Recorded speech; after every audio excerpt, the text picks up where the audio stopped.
Good Morning Business, Business Today. Olivia et Grégoire et Christophe Béchu ont présenté hier matin un plan pour réinventer ces zones commerciales qu'on appelle parfois la France moche, mais dans laquelle plus de 70% des Français font leurs achats. Ces zones commerciales, il faut les réinventer. On est avec Christophe Noël. Bonjour. Vous êtes le délégué général de la Fédération des acteurs du commerce dans les territoires. Il n'y a pas eu d'annonce fracassante sur le plan financier. C'est beaucoup de réorganisation sur le plan administratif, mais c'est important parce que c'est aussi le nerf de la guerre. Il fallait commencer par ça.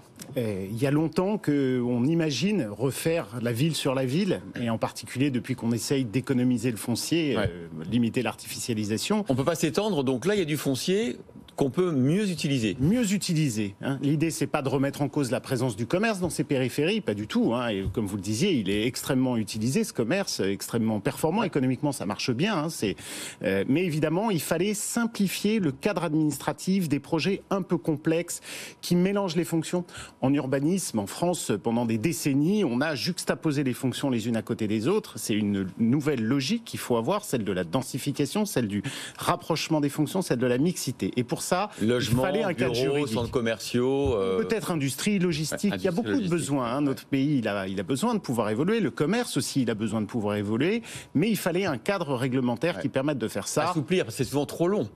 Quand on fait des opérations comme ça de rénovation totale, il faut des années. Et pendant ces années-là, le commerce ferme. Qui va payer le manque à gagner? C'est compliqué. Absolument. Il y a un enjeu financier et il y a un enjeu réglementaire. Sur des projets très complexes comme cela, l'empilement des procédures, avec à chaque fois les risques de recours associés, rendaient en réalité ces projets assez impossibles à réaliser. On a un nouveau cadre désormais. C'est la première base de restructuration qui prendront des décennies, comme l'a justement dit Madame la Ministre Olivia. Alors, vous disiez ces zones commerciales, elles marchent très bien. Elles sont très inégales sur le territoire. Il y a effectivement celles qui marchent très bien, celles qui marchent moins bien. Là, il va quand même falloir injecter de l'argent ou les supprimer ou les transformer radicalement. Il y en a des milliers, des zones commerciales. Elles ont, vous avez raison, des dynamiques économiques très différentes. Il est quand même vraisemblable que les premiers projets qui vont pouvoir se lancer, c'est là où il y a de la demande foncière. Là où il y a, par exemple, des promoteurs qui ont envie d'aller construire des logements. Donc, il n'est pas certain que les promoteurs, les investisseurs, les pouvoirs publics, qui voudront peut-être créer des équipements, se dirigent d'abord vers les zones les plus désertées. Vous avez raison. En principe, on pourrait se dire c'est celles-ci qui vont évoluer les premiers, mais c'est pas certain. C'est-à-dire que la vingtaine de zones qui ont été choisies pour expérimenter ces processus plus faciles ne sont pas forcément celles qui posaient le plus de difficultés. Elles sont déjà dynamiques. Je vais vous donner un exemple sur un projet qui est déjà réalisé. C'est le nord de Strasbourg, à Vendenheim, où il y a eu une importante opération de restructuration avec un nouvel ensemble commercial bien plus qualitatif que ce qu'il y avait avant, des fonciers qui ont été libérés pour accueillir d'autres fonctions. C'est une zone commerciale qui marchait très bien, bien sûr.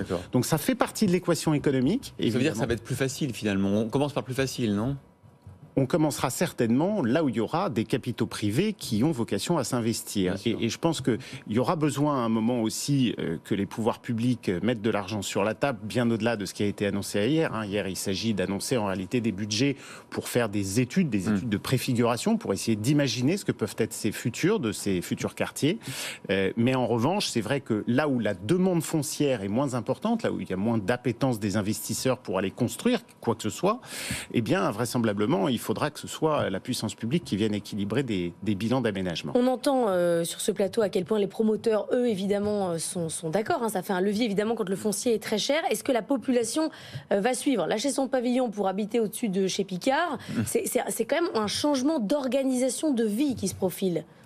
Là, vous posez une grande question, qui est celle de l'évolution de nos modes de vie vers des modes de vie et d'habitat qui soient plus durables. Je crois que la question... Moins de distance en voiture. C'est exactement le sujet. Aujourd'hui, s'il y a une chose qu'on peut légitimement reprocher à ce modèle de commerce en périphérie, c'est le fait d'être principalement accessible par l'automobile. Et c'est vrai que l'idée de rapprocher les fonctions, de densifier l'habitat, ça va peut-être un petit peu heurter le mode de vie de certains Français, mais enfin, on en voit quand même partout. Vous avez des exemples où effectivement on arrive à reconstruire, comme disait Laure hier, des centres-villes à l'extérieur des villes, où ça fonctionne, quoi, où il y a parce qu'on a beaucoup expérimenté les villes nouvelles dans les années 60-70, pas toujours avec beaucoup de succès.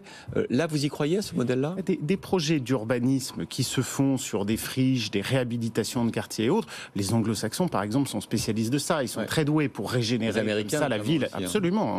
On a vu des quartiers de centre-ville aux États-Unis complètement être modifiés de fond en comble.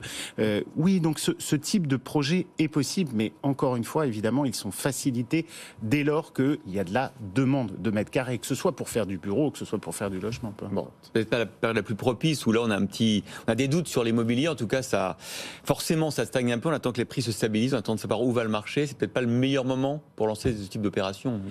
Ce qui est certain, c'est qu'il était urgent de mettre en place les conditions de la réalisation de ce type de projet. Vous savez, c'est pas des projets qui de toute façon sortent de terre en quelques années. Exactement. Il faut du temps. Et la première des choses, c'est de sonner la mobilisation pour que élus, propriétaires fonciers, aménageurs et promoteurs se parlent et pour imaginer quel est le futur possible de ces différents. Eh bien, c'est parti. Merci beaucoup Christophe Noël pour la Fédération des acteurs du commerce dans les territoires d'avoir été notre invité.